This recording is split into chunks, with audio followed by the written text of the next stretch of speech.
morning po sa inyo lahat. Mayroon pong nag-PM sa atin, no? Nakapanood siya noong ipinapaabot ng ating kaibigan patungkol po sa lupa na gumalaw ito, at sinabi ng ating kaibigan mayroon po daw mga lugar na makasagupa. Kapag yun po ang sign, tandaan po nyo lagi yan mga idol.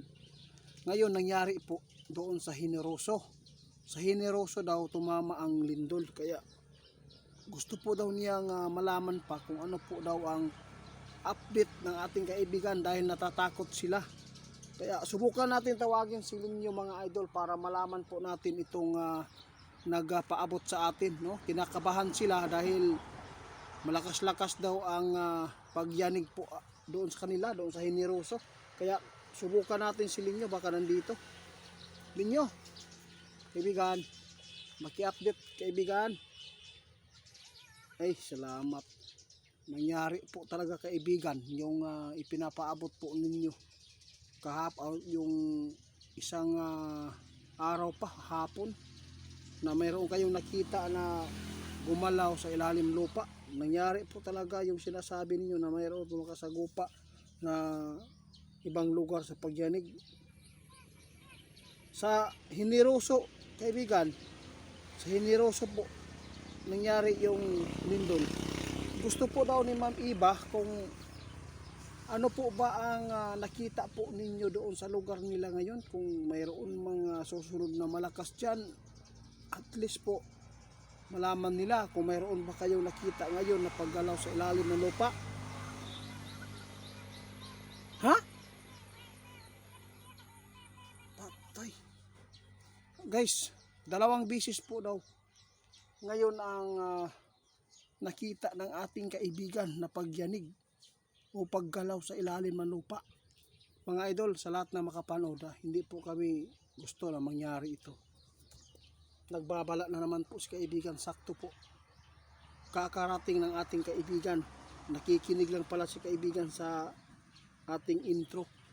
Ngayon mga idol, may nakita si Linyo 2 beses ang paggalaw ng lupa.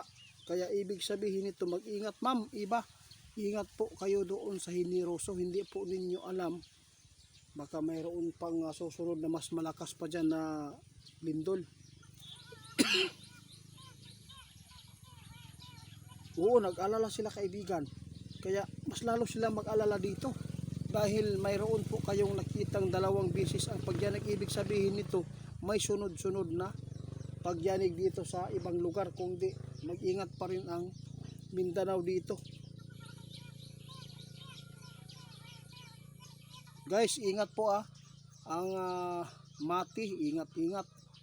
Yung mga tinatamaan po lagi ng malakas na mga lindol, mag-ingat tayo lalo na sa mga malapit sa dagat. Mga idol, tandaan po ninyo ang mga babala ng ating kaibigan kasi mayroon po silang nakita ngayon mga idol na kung saan may gumalaw na naman po sa ilalim ng lupa.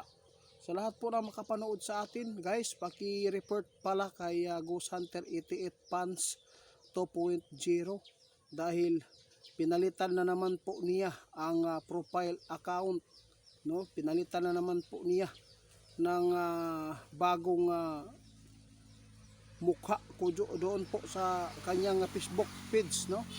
Ginaya na naman po niya yung Ghost Hunter 88 original kong Facebook. Ginaya na naman po niya, baka malito kayo ang Ghost Hunter 88 original, yun po ang legit. Ang Ghost Hunter 88 Pans 2.0, kapag may pans, scammer po yan mga idol. I-update ko po kayo.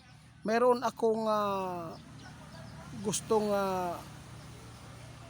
i-ano sa inyo mga idol, ipa-report talaga sa TikTok din, Ghost Hunter 88 Pans 2.0. Grabe po ang kanyang pagnanakaw, baka ma-scam kayo. Kaya sa lahat po ng makapanood sa atin ngayon, ito po ang babala ng ating kaibigan na dapat po ninyong malaman. Nasa inyo na lang kung gawin po ninyo ang pag-iingat. Basta sinabi ng ating kaibigan, ipapaabot po talaga namin kung ano man po ang mga nakikita nila, dahil alam kong napakarami din po ang makapanood sa atin. Ito ay laging naghahanda kaibigan.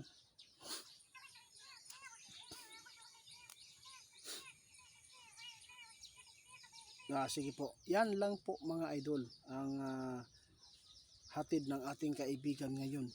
No, kakarating pala ng ating kaibigan para po magsumbong na naman po sa nakikita nilang paggalaw sa ilalim ng lupa. 2 bisis mga idol. Kaya tandaan natin yung nagpaabot, kasi yung hula ng ating kaibigan na mayroon pong makasagupa na mga paglindol sa ibang lugar, nangyari na. Lalo na mayroon pong 1 bisis ang paggalaw sa ilalim ng lupa. Ngayon nangyari po ang lindol doon sa Generoso. Kaya nababahala po ang mga nakapanood dahil nangyayari talaga. Ngayon naman mayroon pong 2 bisis po nakita si kaibigan, kaya nagbabala na si kaibigan na maghanda po ang malapit sa dagat, lalo na yung mga kagamitan natin sa bahay. Hindi po tayo pwede matulog sa taas ng second floor para agad po tayo makalabas po, makanaog sa ato ang balay diri sa yuta, no? Baka diretso tag gawas. Amping lang ta mga idol, dahil hindi po natin alam kung ano man po ang mangyayari ngayon, no? Paki-report na lang Ghost Hunter 88 Fans 2.0 kasi ginaya po niya yung account ko na Ghost Hunter 88 original. Grabe po ang pagnanakaw ng taong ito.